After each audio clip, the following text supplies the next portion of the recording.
Jembatan penghubung di Rangkas Bitung, Lebak, Banten ambrol dihantam banjir. Ribuan masyarakat ikuti prosesi adat bakar batu di Timika, Papua.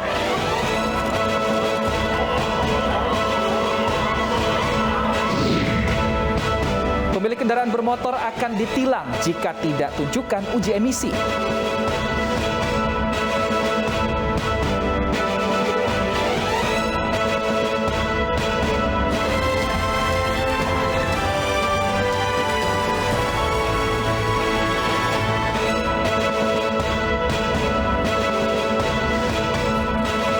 Selamat sore pemirsa, demikian tadi berita pilihan iNews Sore bersama saya Stefani Patricia dan rekan saya Wilson Purba yang akan bergantian menyampaikan informasi selama 2 jam ke depan. Selamat sore Wilson, ada informasi apa saja di segmen awal iNews Sore hari ini?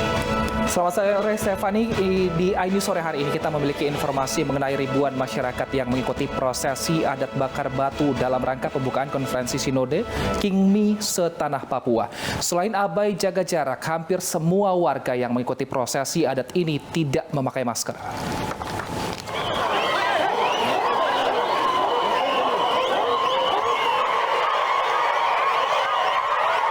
Ribuan warga ini berkumpul dan mengikuti prosesi bakar batu dalam acara pembukaan konferensi Sinode Kingmi Setanah Papua di halaman gereja Kingmi Martin Luther Mill 32 Timika, Papua. Dalam prosesi bakar batu, para pria mengambil daging dan dibagikan kepada seluruh undangan yang hadir. Bakar batu merupakan prosesi adat. Seluruh masyarakat duduk dan makan bersama untuk menjalin tali persaudaraan serta mengucapkan syukur kepada Tuhan.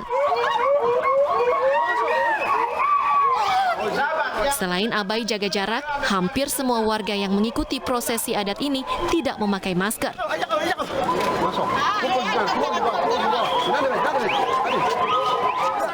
Gubernur Papua Lukas NMB bersama istri Yulce NMB pun hadir dan memberikan sambutan. Sementara itu, konferensi diikuti 91 klasis Kingmi dan 13 koordinator di Papua dan Papua Barat. Dari Timika, Papua, Nathan Making, iNews melaporkan. Sebuah jembatan penghubung di Kecamatan Rangkas Bitung, Kabupaten Lebak, Banten ambrol dihantam banjir. Meski jembatan usai banjir masih dapat difungsikan, namun membahayakan pelintas. Sabar ngomong keras, aing nge-videokeun.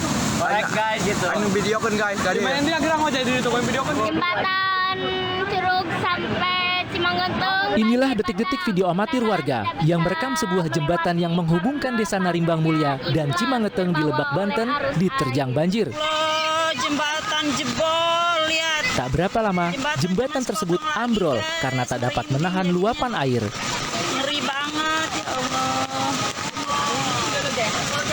Saat ini jembatan sudah bisa dilalui oleh warga, namun aspal dan pembatas jembatan rusak. Warga memasang tali plastik di sepanjang jembatan tersebut sebagai pembatas jalan agar tidak membahayakan pengguna. Lalu curah hujannya tinggi, sampai ke sini banjir melewati jembatan. Gitu. Ya. Warga berharap jembatan segera diperbaiki karena membahayakan dan dibutuhkan sebagai akses antar desa. Dari Lebak, Banten, Iskandar Nasution, iNews melaporkan. Memasuki musim penghujan, sejumlah wilayah ibu kota terendam banjir. Pemprov DKI Jakarta mengatakan akan mengevaluasi program penanggulangan banjir.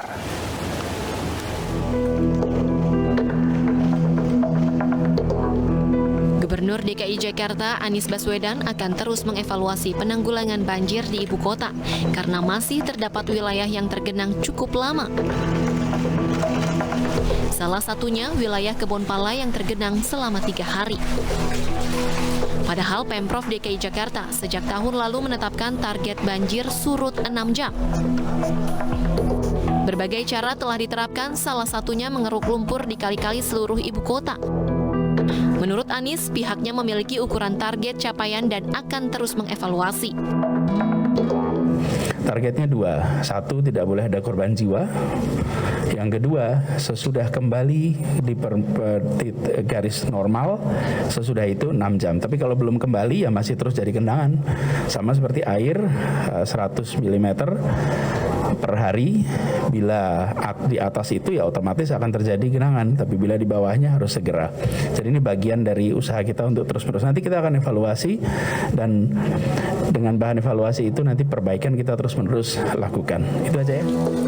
Salah satu caranya dengan mengunduh dan membaca buku panduan siaga banjir yang dibuat Pemprov DKI Jakarta. Tim Liputan iNews melaporkan. Warga Kebonpala Jatinegara, Jakarta Timur mulai membersihkan rumah mereka dari material lumpur sisa banjir. Meski kerap menjadi korban banjir, warga enggan pindah atau mengungsi. Dengan alat seadanya, warga di kawasan padat penduduk Kebonpala, Jatinegara, Jakarta Timur sibuk membersihkan rumah dari genangan air pasca banjir yang melanda permukiman mereka. Tumpukan sisa endapan lumpur yang dibawa banjir dibersihkan. Meski kerap menjadi korban banjir, warga mengaku telah terbiasa dan enggan mengungsi atau pindah ke tempat lain.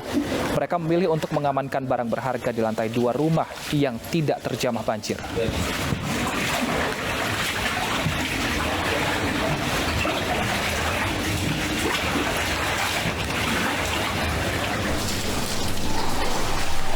Sebelumnya, permukiman warga di Kebonpala Jatinegara, Jakarta Timur pada Minggu pagi kembali terendam banjir. Banjir dengan ketinggian antara 70 hingga 100 cm merendam 2 RT hingga warga kesulitan beraktivitas. Warga mulai dari lansia, orang dewasa hingga balita terpaksa menerobos tingginya air agar dapat beraktivitas.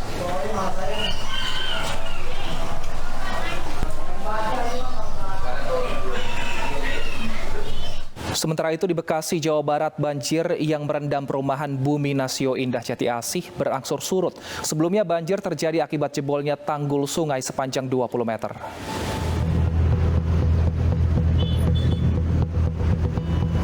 Banjir yang merendam perumahan Bumi Nasio Indah Jati Asih, Kota Bekasi berangsur surut. Ketinggian banjir kini berkisar antara 20 hingga 30 cm. Warga yang sebelumnya mengungsi pun kini mulai kembali ke rumah mereka. Sebanyak 2 pompa air dikerahkan untuk mengurangi volume air di kawasan ini. Sementara tanggul yang jebol telah diperbaiki secara sementara menggunakan karung pasir. Segera dan diturunkan juga dari balai besar 2 pompa besar untuk membantu mengurangi debit air yang masuk dan mengurangi air yang tergenang di wilayah Nasio ini. Kita khawatir ada hujan lagi, dan insya Allah hari ini insya Allah sudah bisa turun dari balai besar melalui DMSDA untuk tanggulnya ditutup dengan gobek atau pasir dengan itu. Sebelumnya banjir dengan ketinggian lebih dari 1 meter merendam perumahan Bumi Nasio Indah Jati Asih pada Senin malam. Ratusan warga terpaksa mengungsi dengan menggunakan perahu karet. Banjir disebabkan jebolnya tanggul Kali Cakung yang berada di belakang permukiman warga. Dari Bekasi, Jawa Barat, Tim Liputan iNews melaporkan. Geng motor menyerang warga di Jalan Kartini 8 Sawah Besar, Jakarta Pusat. Seorang penjual pempek menjadi sasaran penyerangan saat baru saja selesai menutup warungnya.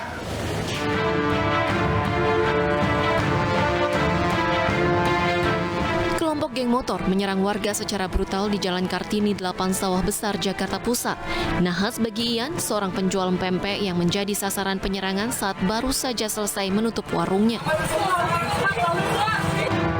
Ian pun tumbang bersimbah darah setelah sabetan senjata tajam jenis celurit mendarat di bagian punggung. Beruntung korban berhasil dievakuasi salah seorang warga dan dibawa ke rumah sakit. Nah, habis keluar rumah sakit itu 2:30 lah. Saya ke depan tuh ya kan, ada teriak-teriak. Ada apaan nih? Saya keluar, saya ke depan, saya samperin dong, ya kan. Nah tiba-tiba dia orang nyerang mulu ya kan. Saya juga ada perlawanan, sebentar perlawanan sama saya. Kalau saya nggak ada perlawanan mah udah parah ini luka semuanya. Korban berharap para pelaku bisa segera ditangkap agar tidak terus membuat resah warga. Dari Jakarta Pusat, Rani Sanjaya, iNews melaporkan. Mulai 13 November, Pemprov DKI Jakarta akan memberi sanksi tilang bagi pemilik kendaraan yang tidak lolos uji emisi. Selengkapnya usai jeda berikut.